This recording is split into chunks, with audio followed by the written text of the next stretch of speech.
గారి అంటే సినిమా పెద్ద సినిమా రిలీజ్ లోపు ఈ ఈ సమస్య అనేది వివాదం పరిష్కారం అవుదా? Not possible, not possible. అంటే పరిష్కారం అవ్వకపోతే నిన్న కొందరు చేసిన ప్రకటనకు తగ్గట్టుగానే సింగిల్ స్క్రీన్ థియేటర్స్ లోనే రేట్లు పెంచినా ఆ రేట్లు మేము యాక్సెప్ట్ చేయము, మాకు ఇప్పుడున్న ఏ రేట్లోనే ఆ రేట్ల మీద మేము అమ్ముతాము అని అంటున్నారు.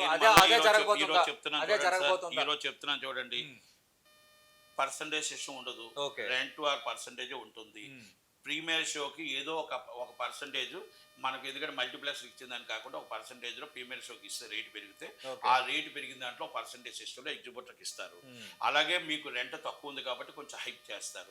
రేట్లు పెరిగిన దాంట్లో ఒక పర్సంటేజ్ రేట్లు పెంచుతారు. రేపు అందాక అయ్యే జరుగుతాయి తప్ప ఎగ్జిబిటర్ని దృష్టిలో పెట్టుకొని, డిస్ట్రిబ్యూటర్ని దృష్టిలో పెట్టుకొని, ప్రొడ్యూసర్ దృష్టిలో పెట్టుకొని చెయ్యాలి తప్ప పెద్ద సినిమాకి ఈ పర్సంటేజ్ సిస్టమ్ గాని ఇవ్వగలిగితే దాదాపు 70 నుంచి 100 కోట్లు తేడా వస్తే ఆ నిర్మాత రిలీజ్ చేయలేడు. ఇప్పుడు ఆల్రెడీ యూజర్ అమౌంట్ పెట్టిస్తున్నాడు కనుక ఆయన మనం టార్గెట్ చేయకూడదు. ఆయన టార్గెట్ చేస్తే రామ్ చరణ్ గారు టార్గెట్ చేసినట్టే. దయచేసి మనం ఎగ్జిబిటర్ ఈజ్ కోఆపరేటింగ్ ఈజ్, మనకి ఎన్నో సినిమాలకు మనకు జీవితాలు ఇచ్చిన ఎగ్జిబిటర్ చిరంజీవి గారి ఫ్యామిలీని మనం టార్గెట్ చేయొద్దు. నేనేమంటున్నా, మీ ఎగ్జిబిటర్ ఇబ్బంది పడొద్దు, కూర్చోండి, రేపు మాట్లాడండి, సామరస్యంగా చేసి నెక్స్ట్ నుంచి మనం కూర్చొని ఇది ఒక ఛాంబర్లో ఒక ప్రక్రియ తీసుకొద్దాం. ఎప్పటి నుంచి స్టార్టెడ్? జనవరి నుంచా లేకపోతే ఫిబ్రవరి నుంచా స్టార్టెడ్? అలా పెడదాం. డేవే ఎగ్జిబిటర్ నష్టపోకుండా చేద్దాం. దయచేసి అర్థం చేసుకోండి. ఇక్కడ చేస్తున్న ఒక 3-4 దాంట్లో బాధ్యతలు కావద్దు. మీరు ఎగ్జిబిటర్లు అందరూ కూడా బాధ్యతలు కావద్దు, ఇబ్బంది పడొద్దు. నేను ఒక్కటే చెప్తా, 3వ తారీఖు రాత్రి 9 గంటలకు ప్రీమియర్ షోలు ఆల్ ఓవర్ వరల్డ్ అన్ని థియేటర్లు పడతాయి. ఎయ్యును అనే ఎగ్జిబిటర్ ఎవరైనా ఉంటే నాకు అనౌన్స్ చేయమనండి, నేను చూస్తాను. ఎందుకంటే నేను ఒక్కటే చెప్తున్నా, సినిమాలు 4 నెలల నుంచి సినిమాలు లేక, ఎగ్జిబిటర్లకు సినిమాలు లేక కష్టాలు పడుతున్నా ఒక ఎగ్జిబిటర్ గా నాకు తెలుసు బాధ. ఫస్ట్ అగ్రిమెంట్ నేనే చేశా, పెద్ద సినిమా ఫస్ట్ నా థియేటర్ అగ్రిమెంట్ చేశా.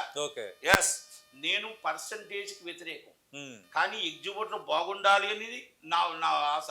డిస్ట్రిబ్యూటర్ బాగుండాలి, ప్రొడ్యూసర్ బాగుండాలి, అంతే తప్ప మన అందరం బాగుండాలి. అలాగని నేను ఇక్కడ ఏమంటున్నానంటే, ఇక్కడ మీరు నిన్న మీటింగులు చూస్తుంటే ఇద్దరివి టార్గెటెడ్ పెద్ద, అది కరెక్ట్ కాదు అంటాను నేను. అంటే ఇప్పుడు మనం నాగవంశీ గారు మాట్లాడిన మాటలేంటి, ఇప్పుడు శిరీష్ గారు లేకపోతే సునీల్ గారు మాట్లాడిన మాటలేంటి?